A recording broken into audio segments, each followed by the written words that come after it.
Hello everyone. Today we are going to discuss about the chapter number 1, that is crop production and management. We all know that food is one of the essential element for the survival. And from where do we get food? Yes, it is having two sources. The first, the food which we get from the plants, for example vegetables, fruits, etc. And second, the food which we get from the animals, for example eggs, milk, etc. First of all, we'll discuss the first source, that is food from the plant. For this, we will discuss one important terminology, that is agriculture. The growing of plants and rearing animals to get useful product is called agriculture process. In simple words, we can say that agriculture is a science of farming, or we can say that practice of farming. In this practice, plants are grown on a large scale. When the same kind of plants are grown on a large scale, that is known as crops. India is an agricultural land. Here crops are planted on the basis of their seasons. So on the basis of season, three types of crops are there. First is kharif crop, that is planted in June and harvested in October. For example, rice, maize, cotton, etc. Second is rabi crop. These rabi crop are planted in November and harvested in April. For example, wheat, barley, pea, etc. And third one is zaid crops, that is planted in March and harvested in June. For example, bitter gourd, cucumber. Now let us discuss agriculture process. For the growing of crops, a series of activities to be done in a particular sequence over a period of time is known as agricultural practices. These practices include first soil preparation, in which we are going to turn the soil to increase the nutrient level at the top. Second, selection and sowing of seed, in which we will select healthy seed and then it is sown. Third is irrigation process. Irrigation process is the process of watering the crops.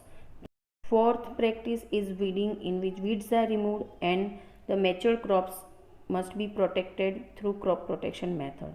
Then harvesting, in that one matured crops are harvested and then it is gone for the storage.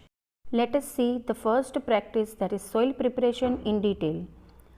We all know that soil is the main source for the vital nutrients, water and air for the plants. So that before we growing a crop, we need to prepare the soil properly. It includes three steps: plowing, leveling and applying fertilizers. First is plowing. The process of loosening and turning the soil is called plowing. This is also known as tilling process. Now why this process is important, let us discuss. First, it makes the soil loose so that plants can breathe properly, means it increases the aeration process. Second, it also removes weed that compete with the main crop for the nutrients, light and water. It also helps plant root to penetrate deeply into the soil so that it can firmly fix with the soil. It brings nutrients at the top and increases the fertility of the soil. It also helps in bringing friendly organism at the top. Can you tell me the name of friendly organism? Yes, it's earthworm. Earthworm also helps in loosening and turning the soil, and meanwhile it makes the soil fertile by adding one substance called humus. That is why they are known as friends of farmer. This process also increases water holding capacity of the soil by retaining moisture content in it for longer time period. It helps in mixing the soil with the fertilizers. For the process of plowing, tools are required, that is plow and cultivator. These tools are known as agricultural implements. A plow may be made up of wood or iron. Plow is drawn either by bullocks or by other animals like horses and camels, or using a tractor. But nowadays one implement called cultivator, which is driven by the tractor, are increasingly used for plowing process. They save both time and efforts. Second step is leveling. After the plowing, big lumps which is there on the soil to be crushed with the help of leveler, and that process is known as leveling. Third step after leveling is applying fertilizers. Fertilizers are the natural or chemical substances that contain one or more nutrients essential for the plant growth. Natural fertilizer is known as manure.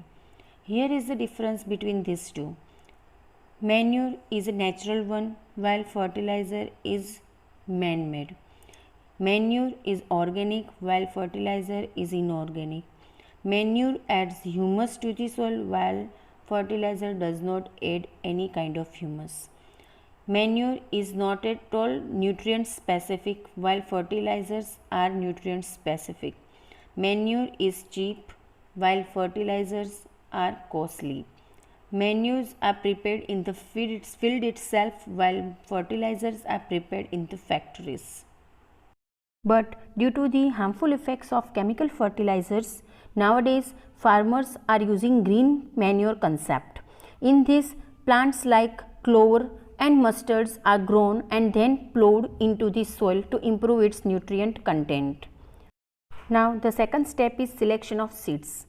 We must select a healthy seed from the diseased one to get better yield. For that, a government body, that is National Seeds Corporation, that is NSC, ensures the production of good quality seeds, and it also helps in testing of seeds into the laboratories. Now selection of healthy seed, put some seeds into the water. Now the seeds which get sinked at the bottom are of good quality or healthy one, and which gets float on the surface are of bad quality or diseased one, as it is shown in the given diagram. Then good or healthy seeds can be used for the further process, that is sowing. The sowing is the process of planting seeds into the soil. But before we plant seed, few points must be kept in our mind.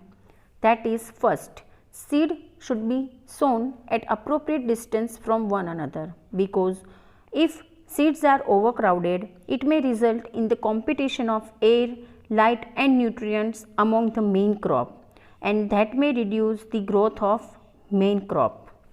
Second point that should be considered, that is, seed should be sown at the correct depth.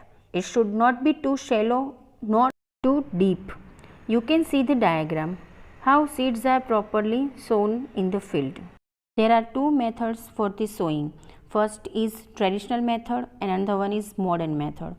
Traditional method involves direct sprinkling of seeds into the soil, or after digging the soil, seeds can also be planted. But seeds sown in this method are distributed unevenly, which may result in overcrowding, and as we discussed, overcrowding may result into the competition for air, water and nutrients. The second method is modern method. Modern method is a method in which we are using one tool, that is seed drill. Seeds sown using a seed drill are distributed evenly in the soil. Now next is irrigation method. Irrigation refers to the watering the crop when it is required. There are two methods of irrigation. First is traditional method, another one is modern method.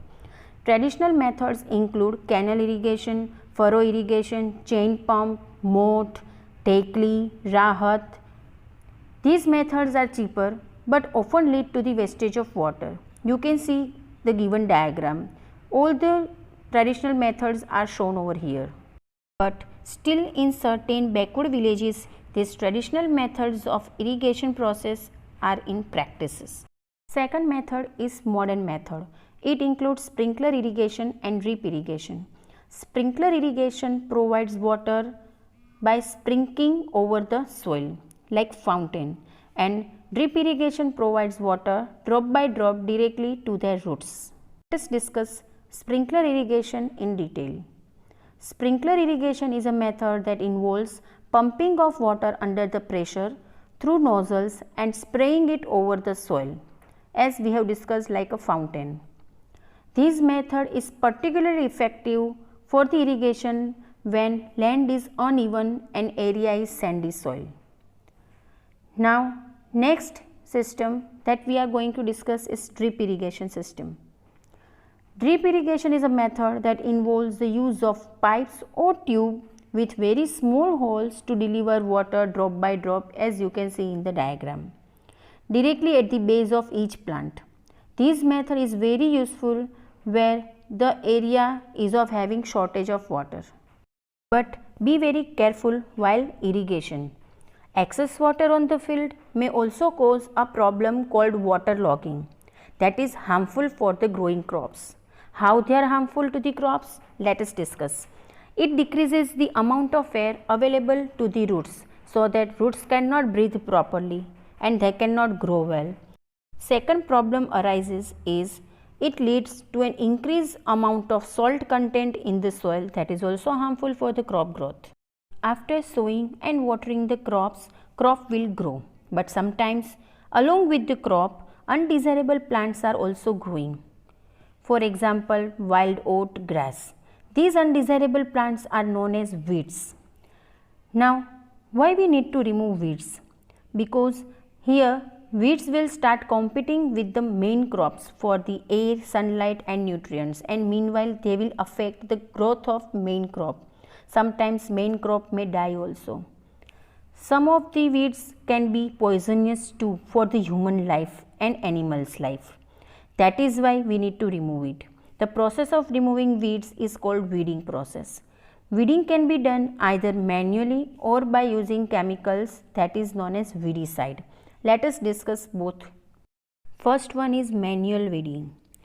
Weeds can be uprooted either by hand or with the help of an implement called harrow, trowel and hoe. You can see the diagram of harrow, trowel and hoe.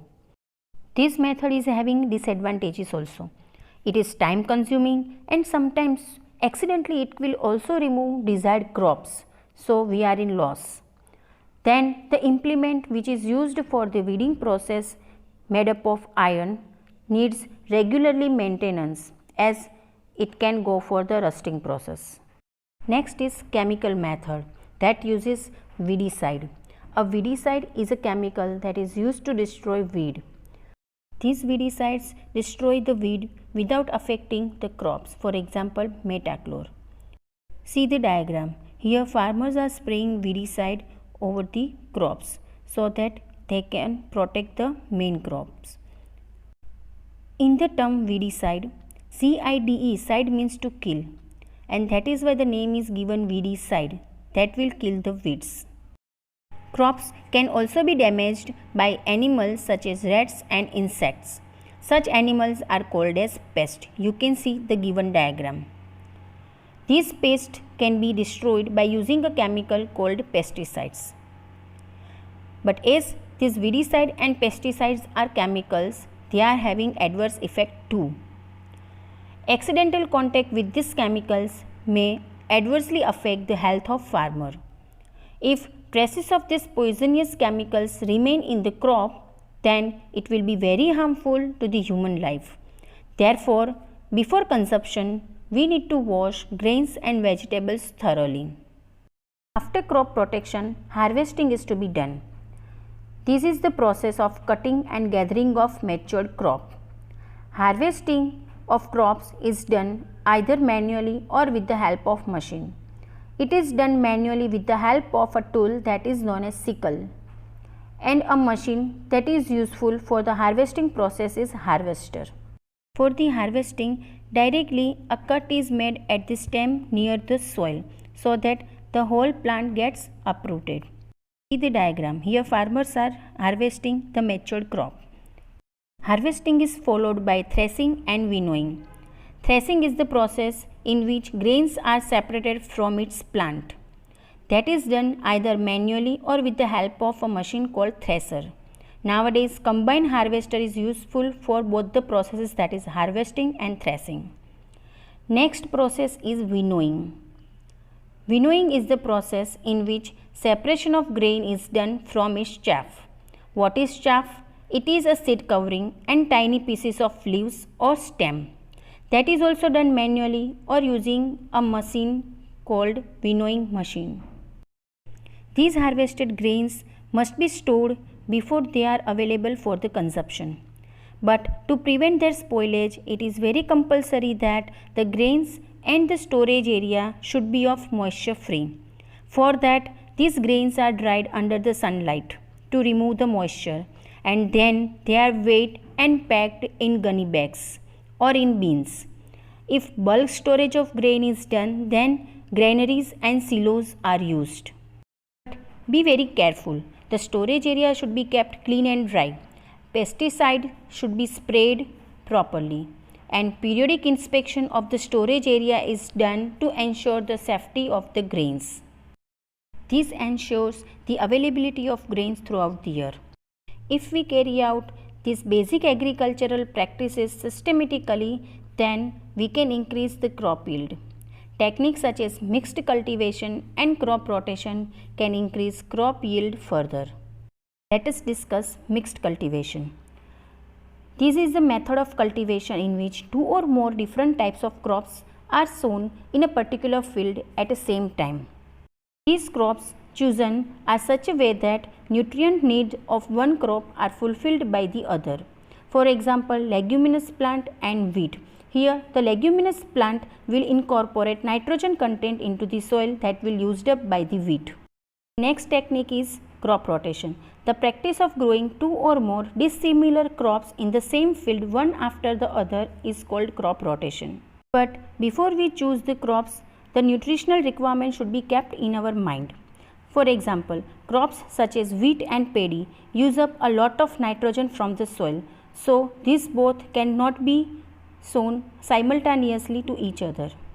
Instead of that, leguminous plants can be sown after the wheat or paddy. That will replenish the nitrogen content into the soil. Leguminous plants are able to fix nitrogen with the help of a bacteria called rhizobium, which is present in their root nodule by the process of nitrogen fixation. Let us discuss second source of food, that is from the animal. Rearing animals on a large scale for food and other need is called animal husbandry. Many food we obtain from animal. For example, milk we obtain from cow, meat we obtain from goat or chicken, eggs we obtain from hen or turkeys, and honey we obtain from honeybees. Here, the practice of rearing honeybees for honey is known as apiculture. To understand the concept, read the chapter thoroughly. Thank you. Stay home, stay safe.